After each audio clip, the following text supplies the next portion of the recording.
got to find some way to feel good regardless of what's going on, you see. That's what unconditional love is. So if someone you know has the good fortune of being one of your objects of attention, and you are predominantly feeling good, and every now and again thinking about them, you know what happens? This is specifically for you. You get tuned in, tapped in, turned on. You do it all the time. And then from that aligned position, a thought of what you're talking about comes into your mind, because your inner being knows this is the time for you to turn your attention to that. And sometimes, most every time, when that happens, you feel it for just a moment, and then you look at the reality of where they are, and then you feel that great disconnect between what source just gave you because you were tuned in and what you're choosing to focus upon right in their reality. And then the negative emotion that you feel is not about their plight, it's about what you've just done to yourself. Don't you love knowing that? So you want to say to your friends, I love you so much, and they say, oh, that's so kind. I say, no, I'm doing it for me. You're doing it for me. Oh, I thought you loved me for me. No. I find that when I love, I feel so good, so it must be for me. Oh, I thought you were loving me for me. No, I don't think so, because it feels so good to me when I love. And when I'm mad at you, it feels so awful. When I feel good, it's my doing. When I feel bad, it's yours. Thank you so much. May I ask one more quick question? To what degree do we have, if any, biological requirements for supporting being in the vortex? Water, food, the quality of it or lack of quality of it?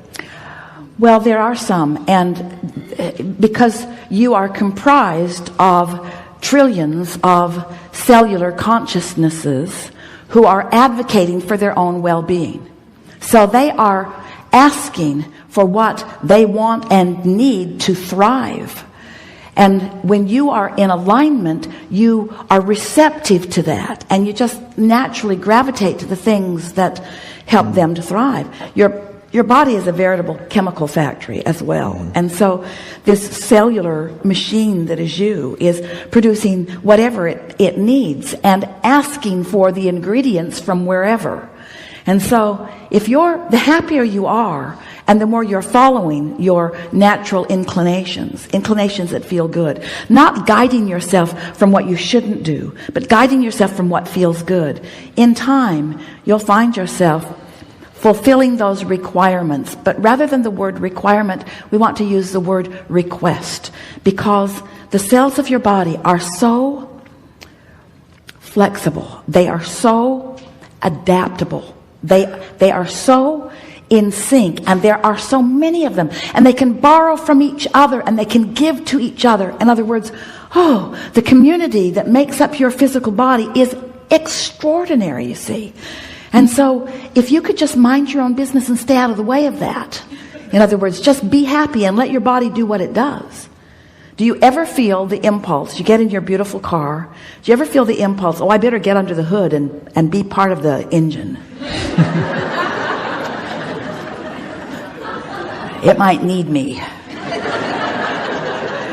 Or do you just get behind the wheel and do the part that you do? And so once you are caring about how you feel and tending to the things that don't feel good by looking for things that do. We started to say earlier in our conversation that in this attraction-based universe, there's no exclusion. So it isn't that we want you to not think about that, it's that we want you to think about that. So once you get the hang of thinking about what feels good more and more and more, the issues of your world come into alignment. What begins to happen is you just hold yourself in this chronic place of inspiration, which we really want to talk to you about. Because speaking of turning thoughts to things, or vibrations to thoughts and thoughts to things, this is all about your translation process, isn't it? It's all about your realization process. So how do things manifest anywhere? Where did this stuff come from? Is it being trucked in from other planets? It isn't, is it? In other words, how's it manifesting? How are you realizing what you're realizing? Well, it's a vibrational interpretation that is becoming this perception that you have. We know it's when you're born into reality, it's not the easiest thing to understand how it got there. But we want you to understand that things are changing because of your attention to them.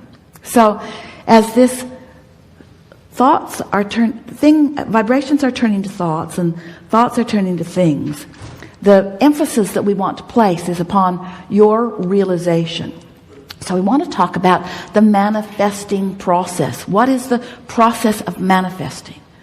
Well, really, the very first manifestational evidence that you receive about your mix of thoughts, which is what you are creating, that's your mixing bowl, are the emotions that you feel.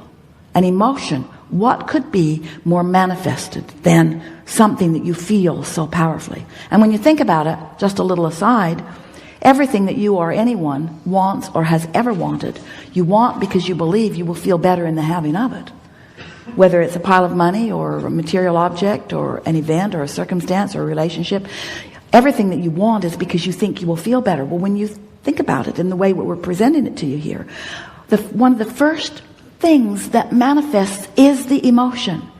The emotion that helps you to understand your vibrational content. The next thing that manifests is thought. Now, we want to be very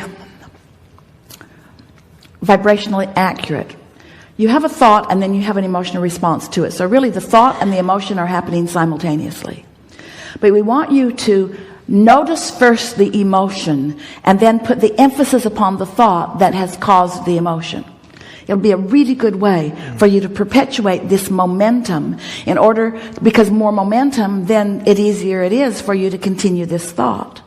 So when you are in that vibrational place where your vortex is in this high, pure vibration, and you are too, for whatever reason, maybe you meditated, maybe you had a massage, maybe you've been appreciating someone, maybe you just woke up and haven't done anything to pull yourself down yet. In other words, maybe you haven't done that thing you do that diminishes your vibrational frequency. So here you are, your vibrational frequency and that of your source and that of your vortex is all the same. And so now you begin to be the realizer of the sameness. So you just feel good. You feel good. And the thoughts that begin to waft into your mind, the thoughts that you begin to perceive because you're in the vibrational vicinity, and so you can easily translate them, as Esther is doing right now with our vibration. As those thoughts are flowing into your mind, acknowledge that you are the translator of those thoughts. As you begin to deliberately acknowledge that you are tuned into who you are and what thoughts are coming, what you'll begin to notice is, Esther's been doing this a lot lately. She's been telling anyone who will stand around and listen to her, I'm acting on my impulses a lot. I'm no longer writing it down as something to tend to later. She's doing her best that when an impulse comes, when she thinks of someone, that's the time to call them. When she thinks of something, that's the time to put it in the suitcase. When she thinks of something, she went to a house in another city with a car parked in her garage, and when she got there, she didn't have the keys to the car in the garage in the other city. And she thought, I thought about that over and over and over and over and over again. And instead of acting on it, that's the kind of thing we're talking about. So if you get so that you're tuned in more and more and more, and knowing that you are, and consciously acknowledging that you're translating the vibration of alignment into tangible, perceivable experiences of well-being, then the thought process that begins to flow. So what we're getting at is, this is the way.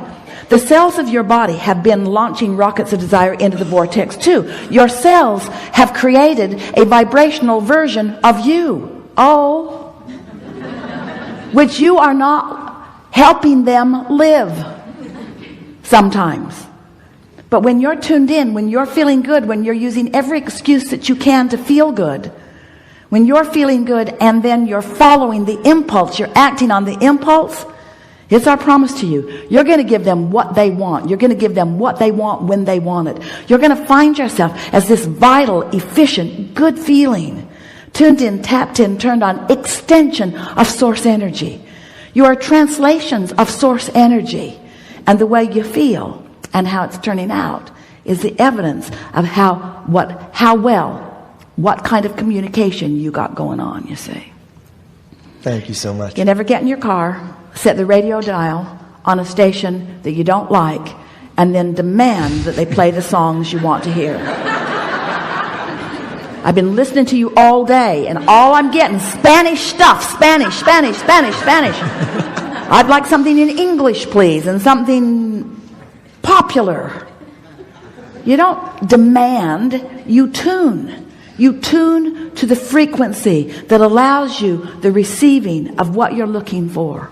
Oh, and you live in the most diverse, magnificent, leading edge environment to create with precision and detail the specifics of everything that you want. This is co-creation at its best, and you knew it when you came. Good? Very good. Thank you so much. Yeah. Really good.